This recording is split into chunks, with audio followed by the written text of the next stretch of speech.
काल धुलीवंदन झालं. काल आपण सगळे होळी खेळलो आणि होळीमध्ये अनेक राजकारण्यांनी थोडीशी आपली राजकीय जी भूमिका आहे ती सुद्धा मांडली. पण आज महाराष्ट्रात खळबळ उडाली ती MIMचे खासदार इम्तियाज जलील यांनी. आज खरी होळी आहे, राजकीय होळी आज खरी आहे. याचं कारण असं आहे की इम्तियाज जलील यांच्या एका वक्तव्याने संपूर्ण महाराष्ट्रातील राजकारणामध्ये खळबळ उडाली आहे. प्रत्येक राजकीय पक्षाचा कार्यकर्ता हा इम्तियाज जलील असं का म्हणाले, इम्तियाज जलील यांना नेमकं काय करायचं, म्हणजे MIMला काय करायचं, शिवसेना काय करणार, राष्ट्रवादी काय करणार, काँग्रेस काय करणार आणि महाविकास आघाडीचं सरकार इम्तियाज जलील म्हणजे MIMच्या भूमिकेला स्वीकारणार का, अशा प्रकारची चर्चा. सर्वात आधी इम्तियाज जलील काय म्हणाले, ते इम्तियाज जलील असं म्हणाले की महाविकास आघाडीला म्हणजे राष्ट्रवादीचे नेते राजेश टोपे यांच्याशी बोलताना ते असं म्हणाले की जर तुम्हाला भाजपचा आम्ही बी टीम वाटत असेल तर आम्ही महाविकास आघाडीमध्ये यायला तयार आहोत. हे वक्तव्य आलं आणि संपूर्ण महाराष्ट्रात चर्चा सुरू झाली. म्हणजे महाराष्ट्रातील गल्लीपासून ते दिल्लीपर्यंत ही चर्चा सुरू असेल. कारण असदुद्दीन ओवैसी यांनी एक आपला औरा तयार केला आणि या औरामध्ये मुस्लिम वोट किंवा भाजपवर टीका करणे किंवा शिवसेनेवर टीका करणं आणि एक भूमिका घेणं याविषयीची उत्सुकता निर्माण केलेली आहे. आणि म्हणूनच महाराष्ट्रात MIM हळूहळू वाढत होती. आता थोडीशी कमी झाली पण मध्ये ज्या फ्लो मध्ये आली ती वाढत आली आणि अनेकांना धक्का देण्यास त्यांनी सुरुवात केली. प्रकाश आंबेडकर यांनी सुद्धा त्यांच्याशी युती केली होती पण प्रकाश आंबेडकरांची फाटलं.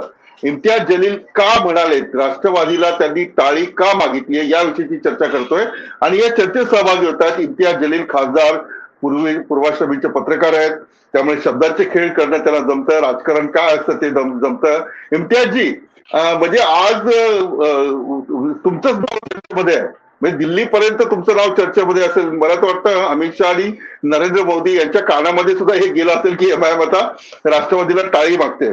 काय हे सुचलं कसं काय, म्हणजे टाळी एकदम काँग्रेसच्या विरोधात बोलायचं, राष्ट्रवादीच्या विरोधात बोलायचं, शिवसेनेच्या विरोधात बोलायचं आणि एकदम टाळी मागायची, का असं झालं?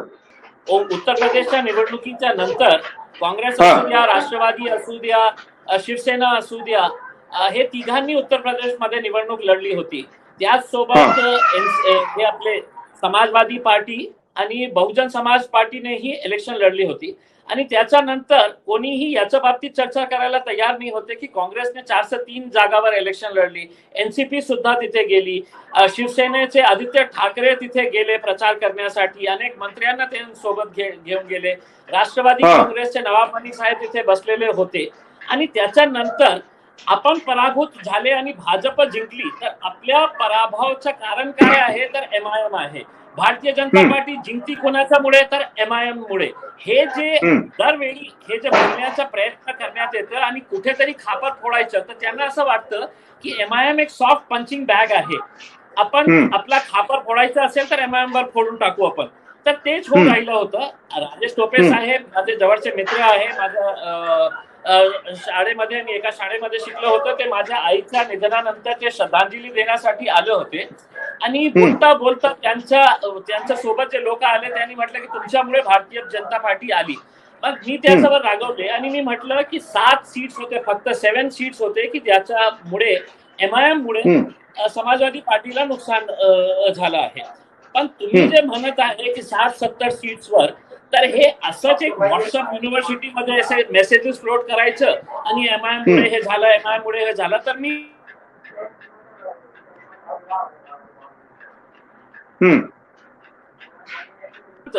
MIM जे आहे ते काँग्रेस आणि NCP सोबत यायला तयार आहे. आणि एकदा आपण हे संपू द्या की तुम्ही जे आरोप करता की भाजपाची बी टीम, भाजप जिंकतं तर आमच्यामुळे जिंकतं, तर मी तुम्हाला ऑफर करतो की महाराष्ट्रामध्ये आम्ही तुमच्या सोबत यायला तयार आहे, सांगा तुम्हाला काय सांगायचे आहे. मग त्यांच्याकडे काही उत्तर नाही होतं. आता ते आज दिवसभर जे चाललेलं आहे की काँग्रेस आणि राष्ट्रवादी हे त्याचं उत्तर देत नाही, सरळपणे देत नाही. शिवसेना बोलते की नाही ते रजाकारांची पार्टी आहे.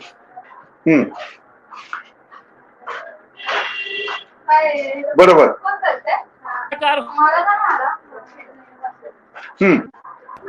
आता मी तुम्हाला प्रश्न आजच्या बाबतीत विचारतो की तुम्ही म्हणता नाही ते रजाकार होते, रजाकारांचे. अरे असेल ना, रजाकार आले गेले मेले संपले, आता रजाकार राहिलेले नाही. रजिस्टर्ड केलेली पार्टी आहे. आम्ही इलेक्शन दर राज्यामध्ये आणि इलेक्शन लढत आहे. नाही, प्रश्न असा, हा प्रश्न म्हणजे काँग्रेस राष्ट्रवादी शिवसेना ही भाजप तुम्हाला बी टीम यासाठी म्हणते. आता प्रकाश आंबेडकरही बी टीम म्हणतात. म्हणजे प्रकाश आंबेडकर तुमच्यावर नाराज झाले, ज्या प्रकाश आंबेडकरांनी तुम्ही खांद्यावर उचलून निवडणूक लढवली होती. इम्तियाजजी, म्हणजे जर एखाद्या पक्षाचं सेक्युलर वोट जर तुम्ही डायव्हर्ट करत असाल, त्याच्यामध्ये फूट पाडत असाल, तर साहजिकच तुम्ही कुणाला तरी बी टीम म्हणाल, तुम्हाला कोणीतरी बी टीम म्हणेल. महाराष्ट्राच्या निवडणुकांमध्ये किंवा तुम्ही बंगालमध्ये घ्या, बंगालमध्ये जाऊन तुम्ही ममता बॅनर्जीला पाठिंबा द्यायच्या ऐवजी तिथे तुम्ही निवडणूक लढलात. मग तिथे भाजपला मदत होईल. तुमच्या सगळ्यांचा शत्रू एक आहे आणि एक शत्रू असताना ते जर वेगळ्या पद्धतीने तुमची भूमिका जर तुम्ही मांडली तर साहजिकच तोटा सगळ्यांना होतो. म्हणून तुम्हाला बी टीम म्हटलं जातं. मला हे सिद्ध करून दाखवा की तुम्ही बी टीम नाहीये. महाराष्ट्रातही तुम्ही बी टीम आहात, ममता बॅनर्जीच्या इथेही तुम्ही बी टीम होतात, उत्तर प्रदेशमध्येही बी टीम होतात, असं जाणकारांचं म्हणणं आहे. बी टीम नाहीये हे तुम्ही सिद्ध कसं करणार? नाही, आम्हाला कुणालाही सिद्ध करण्याची आवश्यकता नाही. आम्हाला कोणाच्याकडून सर्टिफिकेट नाही. आता मी तुम्हाला सांगतो, मी मधल्या काळात चंद्रकांत पाटील काय म्हटले, देवेंद्र फडणवीस काय म्हटले, जयंत पाटील असं म्हटले की बी टीम नाहीये हे त्यांनी सिद्ध करावं तरच आम्ही प्रस्तावाचा विचार करू. तुम्ही तर प्रस्ताव दिलाय. तुमचा प्रस्ताव ते म्हणतात की आम्ही विचार करू. सुप्रिया सुळे असं म्हणतात जर सेक्युलर विचारसरणी त्यांची असेल तर आम्ही त्यांचं स्वागत करू. पण भाजपची बी टीम नाहीये एमआयएम हे जर सिद्ध झालं तर तो पुढचा भाग आहे. आता हे सिद्ध तर करावं लागेल ना तुम्हाला.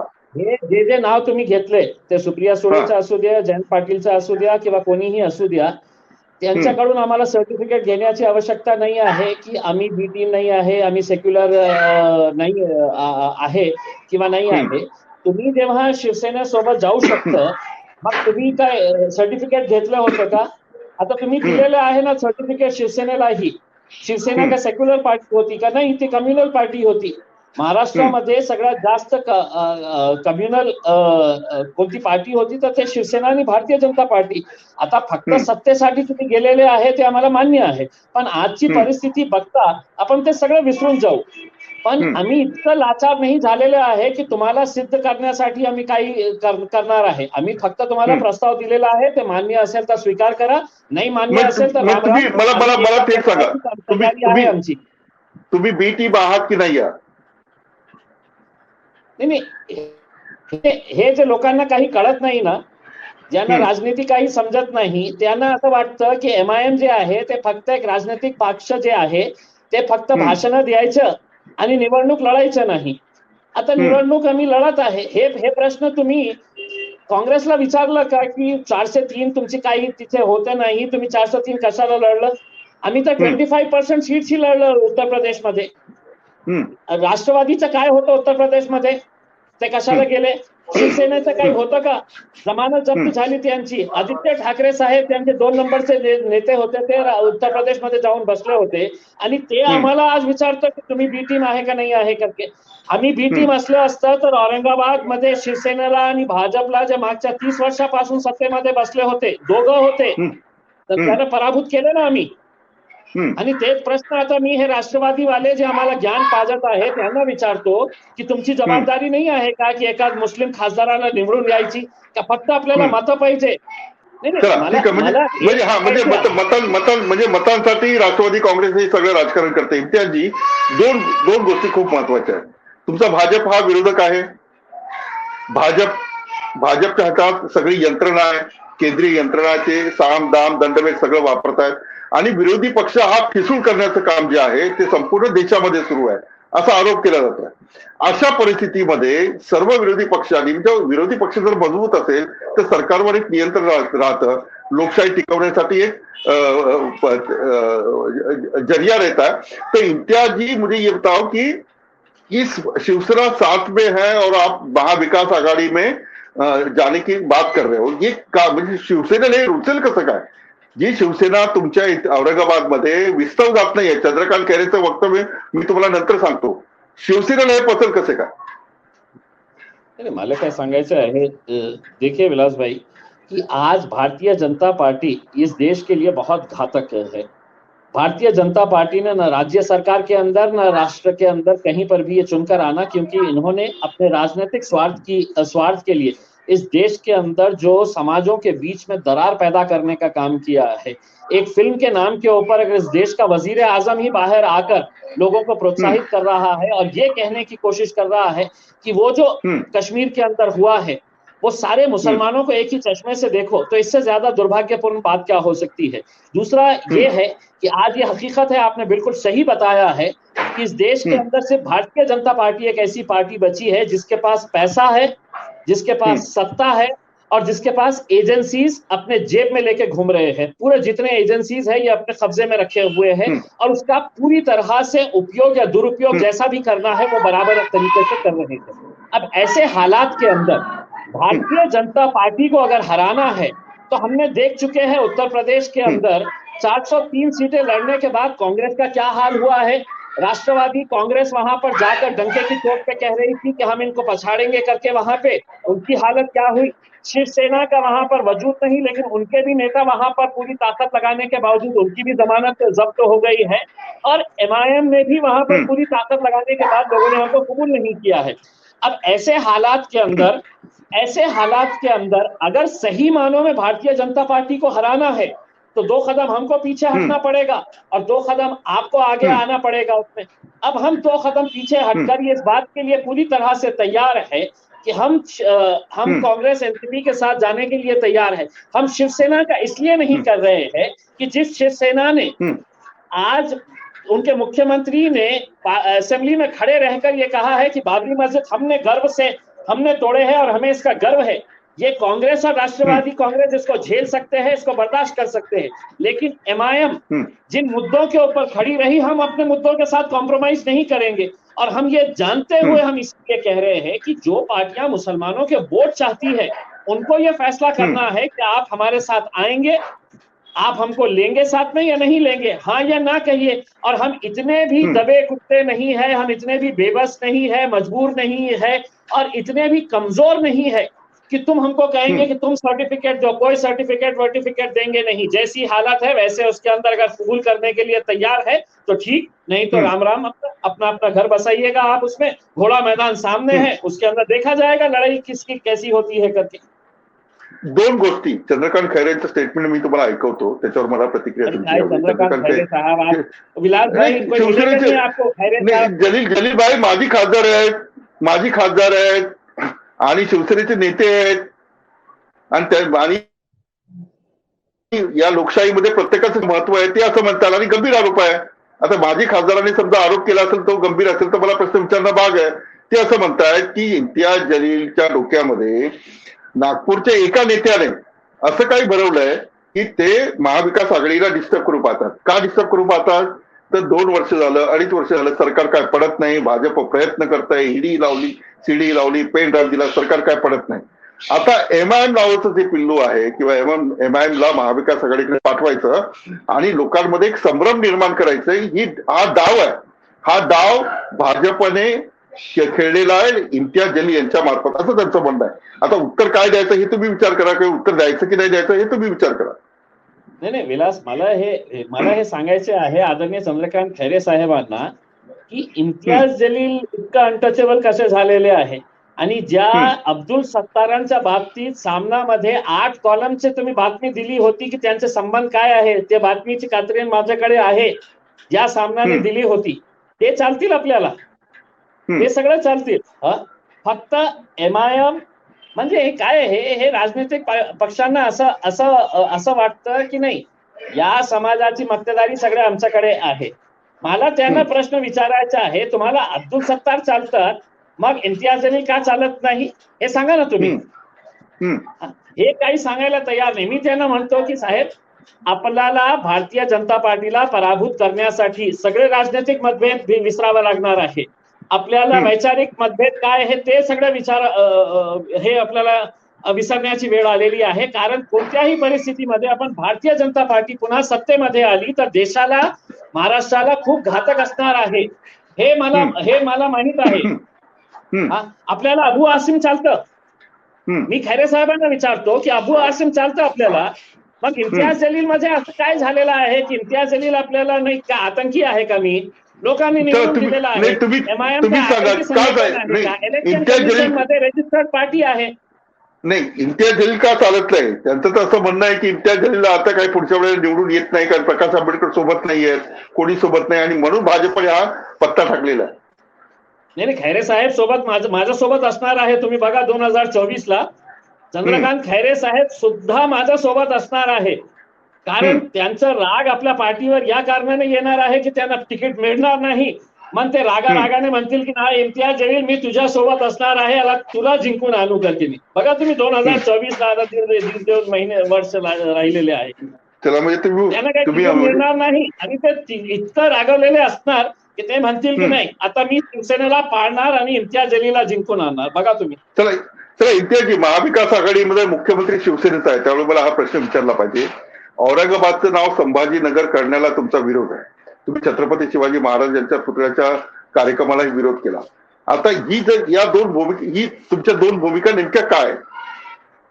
नाही, मी आज जे आहे हे आपल्या संजय राऊत साहेबांचा एक त्यांचं जे हे प्रतिक्रिया ऐकली, त्याच्यामध्ये ते हे म्हणत होते की शिवसेना जे आहे ते छत्रपती शिवाजी महाराज, छत्रपती संभाजी महाराज यांना मानणारा पक्ष आहे. आणि हे जे MIM आहे हे औरंगजेबच्या कबर समोर जाऊन नतमस्तक होता, आम्ही त्यांच्या सोबत कसं जाऊ करके. मी त्यांना स्पष्टपणे सांगतो की छत्रपती शिवाजी महाराज आणि संभाजी महाराजाचा आदर इतकं तुम्ही नाही करतं शिवसेनावालं जितकं आम्ही करतो. कारण कधीही आम्ही छत्रपतीच्या नावाने आम्ही राजनीती नाही केली, आपल्या राजनीतिक पोळ्यानेही आम्ही भाजला त्यांच्या नावाने. आम्ही आदर करतो, ते आमच्यासाठी आदर्श आहे, खूप मोठा आदर आहे त्यांचा. आता तुम्ही एक म्हटलेलं आहे की त्यांच्या पुतळ्याचा काय म्हटलं होतं की मी फक्त छत्रपती शिवाजी महाराजांचा विरोध नाही, फक्त छत्रपती शिवाजी. माझा विरोध सुरुवात पासून जेव्हा मी या विधानसभेमध्ये आलो होतो 2014 मध्ये, त्याच वेळी मी सांगितलं होतं की आपल्याला हे महान नेत्यांना, हे महापुरुषांना आपल्याला खऱ्या अर्थाने श्रद्धांजली आणि त्यांचा विचार जिवंत ठेवायचे असेल तर त्यांच्या नावाने चांगले हॉस्पिटल उभे करा, चांगल्या स्कूल्स उभे करा, चांगल्या सैनिकी शाळा उभे करा, हॉस्पिटल्स उभे करा. पण ते न करता आपण कोट्यवधी रुपये आपण फक्त स्मारक आणि पुतळ्यांवर खर्च करणार असेल. मला अभिमान आहे विलास, मला आनंद आहे या गोष्टीचा की मी विरोध केला होता. हे औरंगाबादच्या क्रांती चौक मध्ये गोपीनाथ मुंडे स्मारकसाठी सरकारने जमीन दिली होती. मी त्याचा विरोध केला, कोर्टात गेला, PIL फाईल केला. आज त्याच ठिकाणी तिथे स्मारक उभे होत नाही, तिथे 400 बेडच्या सरकारी हॉस्पिटलचं काम सुरू झालेलं आहे. आता तुम्हाला ज्याचं नाव द्यायचे आहे त्याचं नाव द्या, गोपीनाथ मुंडे साहेबांचं द्यायचं आहे द्या, तुम्हाला पाहिजे चंद्रकांत खैरेच्या नावाने ठेवायचे आहे ते ठेवा, चंद्रकांत खैरे हॉस्पिटल ठेवा. पण आपण हे फक्त भावनिक मुद्दे उचलून जे मुख्य मुद्दे आहे, आपल्याला शाळा पाहिजे, आपल्याला हॉस्पिटल पाहिजे, हे न करता तुम्ही सरकारला म्हणणार की सरकारी जमीन द्या. का खैरे साहेब आपल्या खिशातून पैसे देऊ शकत नाही का? मग का त्यांनी हे बाळासाहेब ठाकरेंच्या स्मारकासाठी असं हे झोली घेऊन महानगरपालिका समोर उभे होते की आम्हाला जागा द्या ना, थोडी आम्हाला पैसे द्या ना, आम्हाला बाळासाहेब ठाकरेंचं स्मारक उभे करायचं आहे. अरे मी त्यांना म्हटलं, जेव्हा मी विरोध केला महाराणा प्रतापच्या पुतळ्यासाठी महानगरपालिका 1 कोटी रुपये खर्च करणार होती, तर मी त्याच वेळी सांगितलं की आपण लोकवर्गणीतून करा आणि सर्वप्रथम 5 लाख रुपये मी दान द्यायला तयार आहे. माझं कॉन्ट्रीब्युशन 5 लाख रुपये. खैरे साहेब तुम्ही द्या 5 लाख रुपये. आणि तुम्ही तर हे सांगा की इम्तियाज जलील 5 लाख देतो, मी 10 लाख रुपये देणार. आपल्या खिशातून काही काढणार नाही. महानगरपालिका द्या ना आम्हाला, पैसे बी द्या, जमीनही द्या. आपण का लोकवर्गणीतून करू शकत नाही का? त्यांच्या शिवसेनेचे किती आमदार आहे, भारतीय जनता पार्टीचे किती आमदार, खासदार, मंत्री आहे. आम्ही सगळ्यांनी 5-5 लाख रुपये इकट्ठा केले होते तर आपल्याला 1 कोटीचा नाही, आपण 2 कोटीचा भव्य आपण एक पुतळा उभा केला असता. पण तसं करायचं नाही. जेव्हा मी बोललो की आपल्या खिशातून 5 लाख रुपये देतील का, त्या दिवसापासून त्यांनी विसरलेच ते स्टॅच्यूच्या बाबतीत काही बोलतच नाही आहे. आणि माझा आजही प्रामाणिकपणे आपल्याला सांगतो, तुम्ही उभा करायचं असेल ते तर सरकारी पैसा नाही, सरकारी जागा नाही, आपण जागा विकत घेऊ, पुतळा उभारू, माझ्याकडे तुम्ही पैसे घेऊन जा. आणि ते म्हणतो मी सर्वांसाठी काम केलेलं आहे, मी इतकी मंदिरासाठी. अरे खैरे साहेब तुम्ही मला आदेश करा कोणत्या मंदिरासाठी तुम्हाला पैसे पाहिजे, इम्तियाज जलील देणार आहे. कारण मी सर्वांचा खासदार आहे. मी तुमच्यासारखा असं बोलणारा नाही आहे की मी फक्त हिंदूंचा आमदार, पहिला हिंदूंचा आमदार. मी हिंदूंचा, मुसलमानचा, दलितांचा, ख्रिश्चनचा, बुद्धिस्टचा सगळ्यांचा मी खासदार आहे. मी तुमच्यासारखा बोलणारा आणि इतकी मानसिकता माझी इतकी नाही आहे. पण इम्तियाजी संभाजीनगर नावाला तुम्ही विरोध का करता? ठीक आहे, हा पुतळ्याचा मुद्दा झाला छत्रपती शिवाजी महाराज यांच्या पुतळ्याचा. औरंगाबादचं नाव बदलून संभाजी महाराज हे नाव द्यायचं असं शिवसेनेचं म्हणणं आहे. महाविकास आघाडीचं सरकार आहे, त्यांचा मुख्यमंत्री आपल्याला माहित असेल, मला माहित आहे की तुम्ही स्वतः हे स्टोरी कव्हर केली होती 2 वर्षापूर्वीची, जेव्हा औरंगाबादची ओळख कचऱ्यामुळे झाली होती. इथे कचऱ्यामुळे पोलिसांना लाठीचार्ज करावा लागला होता, शहरात कचरा होता. आजही आपल्याला सांगतो, या महानगरपालिका कुणाच्या हातात होती? तर भारतीय जनता पार्टी आणि शिवसेनेच्या हातात होती. किती वर्ष होती? तर 30 वर्ष. 30 वर्षापासून ते महानगरपालिकामध्ये सत्तेमध्ये बसलेले आहे. माझ्या शहरामध्ये आजही 8 दिवसानंतर पाणी येतं, 8 दिवसानंतर. आणि ज्या शहरामध्ये लोकांना पिण्याचं पाणी नाही आणि त्याचं नाव तुम्ही संभाजी महाराज. मी काय म्हटलं होतं की देशात सगळ्यात चांगला शहर कोणी असेल तर औरंगाबाद असायला पाहिजे. आणि ते केल्यानंतर तुम्ही सुचवा की कोणतं नाव ठेवायचं आहे. पाणीसाठी लोक तुमच्या मागे लागलेले आहे. 8-8 दिवसामध्ये पाणी देतं तुम्ही. शहरांच्या रस्त्यांची अवस्था बघा तुम्ही काय झालेली आहे. इंडस्ट्री इथे तुमचा विरोध नाहीये, म्हणजे संभाजी महाराजांचं नाव द्यायचा विरोध नाहीये तुमचा, म्हणजे तुमचा विरोध नाही. फक्त मला हे सांगायचं आहे की काय तुम्ही साध्य काय करणार? समजा संभाजी महाराजांचं नाव ठेवलं, मी त्याचं समर्थन केले, उद्या पाणी येणार का? दररोज 2 वेळा पाणी तुम्ही देणार का? नाही ना. ज्या शहराची तुम्ही सगळं इन्फ्रास्ट्रक्चर चकाचक करणार आणि देशामध्ये चॅलेंज करणार की औरंगाबाद ह्या देशामध्ये सगळ्यात चांगलं शहर आहे, तर इम्तियाज जलील स्वतः येईल आणि सांगेल की नाही, या शहराचं नाव आपण बदलून टाकू करते. पण आज इथे रस्ते नाही आहे, इंडस्ट्री नाही आहे, रोजगारसाठी लोक आमचे युवक जे आहे ते पुण्याला, मुंबईला, दिल्लीला, चेन्नईला हे तिथे जात आहे नोकऱ्यांसाठी. इंडस्ट्री यायला तयार नाही आहे. चॅलेंज करतो ना हे चंद्रकांत मागच्या 1 वर्षापासून तुमची सत्ता आहे, तुमचे पालकमंत्री आहे जे इंडस्ट्रीज मिनिस्टर आहे. दाखवा मला. मी खैरे साहेब ओपन चॅलेंज करतो आपल्याला, किती इंडस्ट्रीज आपण आणले औरंगाबाद मध्ये? तुमचे पालकमंत्री आहे ते महाराष्ट्राचे उद्योग मंत्री आहेत. किती इंडस्ट्रीज आणले हे तुम्ही आकडे सहित दाखवा. जेव्हा मी प्रश्न विचारतो, नाही आमचा अग्रीमेंट झालेला आहे, येणार आहे. अरे कधी येणार आहे? जेव्हा माझी सत्ता येईल, जेव्हा मी मुख्यमंत्री होणार आहे त्यावेळी येणार आहे का? तुम्ही सांगा. 1 वर्षापासून तुम्ही बसलेले आहे, किती इंडस्ट्रीज आणले नावासहित आणि किती कोटीचा इन्व्हेस्टमेंट केलेला आहे तुम्ही, हे आम्हाला सांगा. हिंदू मुस्लिम. ठीक आहे. तुमच्याकडे आणखी एक प्रश्न आहे की प्रकाश आंबेडकरांची तुमची युती झाली होती, प्रकाश आंबेडकरांची तुम्ही का तोडलं? तुम्ही आता महाविकास आघाडीची वाट धरतायत आणि इम्तियाज जलीलमुळेच ही सगळी युती जी आहे एमआयएम आणि वंचितची ही तुटली असं जो म्हटलं जातं, ते नेमकं काय झालं होतं? विलास, मी त्यावेळी जेव्हा हे निर्णय घेण्यात आलं होतं, मी फक्त एक आमदार होतो आणि माझे पार्टीचे जे प्रमुख आहे बॅरिस्टर असदुद्दीन अवैसी साहेब, इम्तियाज जलील त्यांच्यापेक्षा मोठा झाला नाही आणि कधी होणारही नाही. माझे जे अध्यक्ष आहेत ते अध्यक्ष आहेत, त्यांचा खूप आदर करतो. तुम्हाला असं वाटतं का की कोणत्या एका मंत्र्या निर्णय घेऊ शकतं आपल्या पार्टीच्या प्रमुखाच्या विरोधात जाऊन? जेव्हा आम्ही प्रयत्न केले, आमचं हे म्हणणं होतं की एक खूप चांगली एक अलायन्स झालं होतं आणि इतकं राजनैतिक पार्टीमध्ये एक भीती निर्माण झाली होती की आता हे वंचित बहुजन आघाडी आणि एमआयएम किती सीट जिंकणार आहे. त्यावेळी सुद्धा आम्ही आदरणीय बाळासाहेबांना सांगितलं होतं की बाळासाहेब, महाराष्ट्राचे किंग मेकर कोणी असणार असेल तर तुम्ही असणार असेल. आणि ते खरी गोष्ट होती. पण काय आहे की त्यावेळी जेव्हा आम्हाला सांगण्यात आलं होतं की फक्त 288 जागापैकी फक्त एमआयएमला आम्ही 8 जागा देणार, तर अवैसी साहेबांचं म्हणणं होतं की 2014ला जेव्हा माझ्या महाराष्ट्रामध्ये काही नाही होतं, एक साधा कॉर्पोरेटर नाही होतं, तर त्यावेळी आम्ही जेव्हा 24 सीट्स लढलो होतो आणि खूप चांगली कामगिरी केली होती. मग मागच्या 2014 ते 2019 पर्यंत आमचे इतके सारे कॉर्पोरेटर्स, आम्ही ग्रामीण क्षेत्रामध्ये पण शिरलो आहे, आमच्या आमदार निवडून आलेले आहे, त्याच्यानंतर खासदार निवडून आलेला आहे. मग त्यांचं म्हणणं होतं की आपण अलायन्स केलं तर असा अर्थ हे नाही आहे की सगळे निर्णय आपणच घ्यायचे आहे. तुम्ही अंडरस्टँडिंग मध्ये, मी नाही, बाळासाहेब, कारण 2 पार्टीचा अलायन्स झाला होता, वंचित बहुजन आणि अवैसी साहेबांची एमआयएम पार्टी, दोघं सोबत बसले असते तर मला नाही वाटतं की काही हे.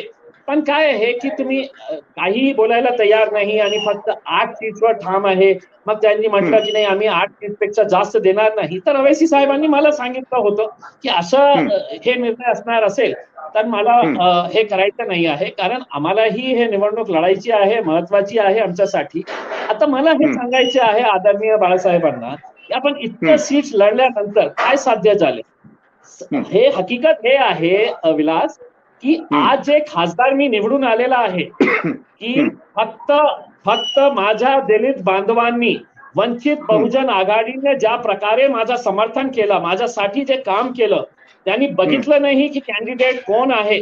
बाळासाहेबांचा अवैसी साहेबांचा आदेश आहे आम्हाला हे काम करायचं आहे आणि सगळा दलित समाज रस्त्यावर आला होता. ते माझ्यासाठी असं काम करत होते की ते स्वतः इलेक्शन लढत आहे अशा प्रकारे ते काम करत आहे, म्हणून एक खासदार आम्ही निवडून आलं. त्याच्यानंतर अनेक अशी हे आले अपॉर्च्युनिटीज आली की ज्याच्यामध्ये आपण महाराष्ट्रामध्ये बाळासाहेब, आणि आम्ही स्पष्टपणे सांगतो त्यावेळीही मी बाळासाहेबांना सांगितलं होतं की बाळासाहेब महाराष्ट्रामध्ये असद अवैसी साहेब येणार नाही, सगळे निर्णय जे आहे ते बाळासाहेब आपणही घेणार आहे. तर एका अर्थाने महाराष्ट्रामध्ये मुख्यमंत्री कोण होणार आहे, किंगमेकर कोण असणार आहे हे बाळासाहेब ठरवणार होते. पण दुर्दैव आहे ते तसा झाला नाही. त्याचं कारण काय होतं, पण हे चुकीचं आहे की इम्तियाज जलीलने केला. इम्तियाज जलील असं सॉफ्ट टार्गेट झालेलं आहे की लोकांना असं वाटतं की इम्तियाज जलील इतका मोठा निर्णय घेऊ शकतं. कोणीही वेळा माणूस असेल की म्हणजे असा निर्णय घेणारा इम्तियाज जलील एकटं की जिथे माझे पार्टीचे इतके मोठे नेते आहे असदुद्दीन अवैसी साहेब, त्यांच्या बोलण्या त्यांच्या सोबत चर्चा करण्याच्या मी काय एकटा हे निर्णय घेणारा होता का. चला ठीक आहे. इम्तियाजी, शेवटचा प्रश्न. तुम्ही 3 पक्षाच्या महाविकास आघाडीमधील राष्ट्रवादी काँग्रेसच का निवडला? तुम्ही काँग्रेसला का ऑफर दिली नाही? नाही, मी ऑफर दिली. मी जेव्हा राजेश टोपे साहेब माझ्या आईचं निधन झालं ते माझ्या श्रद्धांजली देण्यासाठी जेव्हा आले होते, मी त्यांना स्पष्टपणे सांगितलं की साहेब हे तुम्हाला एक पंचिंग बॅग पाहिजे की काँग्रेस 430 सीटवर लढून किती मोठी त्यांचा पराभव झाला त्याचं खापर फोडायचं आहे. कोणावर फोडायचं आहे की आपल्या फेलियर्सला नाही बघायचं. MIM मुळे झालेला आहे आमचा पराभव. MIM मुळे बीजेपी जिंकली तर MIM मुळे जिंकली. हेच काँग्रेसचं आहे, हे राष्ट्रवादीचं आहे. म्हणून मी राष्ट्रवादीला हे सांगितलं होतं की आम्ही तुमच्यासोबत यायला तयार आहे ना. तुम्हाला असं वाटत असेल की MIM बीजेपीची बी टीम आहे आणि आमच्यामुळे बीजेपीला फायदा होत असेल तर आपण सगळ्यांनी बघितलेलं आहे उत्तर प्रदेशमध्ये निकाल काय झालेला आहे. आता महाराष्ट्रामध्ये ते होऊ नये म्हणून आम्ही तुमच्या सोबत यायला, काँग्रेसच्या सोबत यायला आम्ही तयार आहे. तुम्ही म्हणजे MIM जर महाविकास आघाडी सोबत गेला तर भाजपला थांबवू शकता तुम्ही सगळे, असा विश्वास आहे तुम्हाला? 200%. कारण भाजपकडे 105 आहे, केंद्रीय यंत्रणा आहे. 200% विलास मी आपल्याला सांगतो की MIM आणि हे सगळे राजनैतिक पक्ष एकत्र आले तर भारतीय जनता पार्टीची काय गत करणार आम्ही हे सगळ्यांना माहित आहे. म्हणून मला तर हे आहे की आता ओपन ऑफर ते काय म्हणतात की गुपचूप ते मदत करतं. आता कसला गुपचूप आहे, मी ओपनली म्हणतो ना की आम्ही तुमच्या सोबत यायला तयार आहे, तुम्ही निर्णय घ्या. एक राष्ट्रवादीचं म्हणतं आम्ही इम्तियाज जलीलला घ्यायला तयार आहे राष्ट्रवादीमध्ये. इम्तियाज जलील इतका बावळट नाही आहे की तुमच्याकडे एकटा इम्तियाज जलील येणार आहे. इम्तियाज जलील नाही, मी पार्टीच्या बाबतीत बोलतो, मी पार्टीचा महाराष्ट्राचा अध्यक्ष आहे. इम्तियाज जलील स्वतःसाठी काही मागणार नाही, तुमच्याकडे येणार नाही. माझ्या पार्टीच्या बाबतीत बोला तुम्ही. पण इतरजी शेवटचा प्रश्न आहे. MIM ज्या प्रकारे वाढली तिला खीळ बसली. पश्चिम महाराष्ट्रातील निवडणुका काय हातात फारसं मिळालं नाही, उत्तर प्रदेशमध्ये फारसं काही मिळालं नाही. त्याच्यामुळे कार्यकर्ता जो आहे त्याचा मॉरल कमी झालाय. आणि कुठे कमी पडलात, म्हणजे तुम्ही कुठे कमी पडला? समाजवादी पक्षाला लोकांनी भरभरून मतं दिली, तुमची जी भूमिका आहे ती लोकांपर्यंत पोहोचत नाही म्हणून MIM अजून येत नाही पुढे की तुम्ही रजाकार आहात किंवा सगळ्या त्या तो तुमचा जो सिक्का आहे तो काय तुम्ही तुमच्याकडून जायला तयार नाही. तुम्ही जातीवादी पक्ष म्हणून काम करता, तुमच्या प्रचारात विखार आहे, द्वेष आहे म्हणून लोक तुम्हाला स्वीकारत नाही. विलास आपल्याला सांगतो की या औरंगाबाद जिल्ह्यामध्ये मागच्या 20 वर्षापासून शिवसेनेचा खासदार निवडून यायचं. मग मुस्लिम मतं कुठे जायचं? ते काँग्रेसला द्यायचं किंवा राष्ट्रवादीला द्यायचं. ते कधीही भारतीय जनता पार्टी आणि शिवसेनेला दिले नाही आणि देणारही नाही. मग मी जेव्हा निवडणूकसाठी उभे राहिलो होतो तर हेच काँग्रेस हेच राष्ट्रवादी असं म्हणायचे की आता बघा शिवसेना आणि भारतीय जनता पार्टीचा रास्ता मोकळा झालेला आहे, हे वोट कापायला आलेले आहे आणि वोट कापून ते भारतीय जनता पार्टी आणि शिवसेनेचे जे खासदार आहेत त्यांचा विजय निश्चित झालेला आहे असं म्हणायचं. मी लोकांना म्हटलं की आपण एकदा प्रयत्न करू ना, एकदा आपण एकत्र येऊ. आणि एकत्र आल्यानंतर काय झालं की मी पहिल्यांदा आमदार निवडून आलं, दुसऱ्यांदा खासदार निवडून आला. बिहारच्या बाबतीत तुम्ही जेव्हा बोललो तर बिहारची परिस्थिती तशीच आहे की जशी आज उत्तर प्रदेशची. बिहारमध्ये जेव्हा आम्ही पहिल्यांदा गेलो तर इतकं लोकसभेमध्ये यायचे, हजारोच्या लाखोच्या संख्येने लोक असदुद्दीन अवैसीला ऐकण्यासाठी यायचं. पण जेव्हा निवडणूक आली, ठीक आहे, गर्दी जास्त आली, मी तोच विचारतोय. नाही, माझा प्रश्न तोच आहे की गर्दी खूप होते पण वोट मध्ये ते कन्वर्ट होत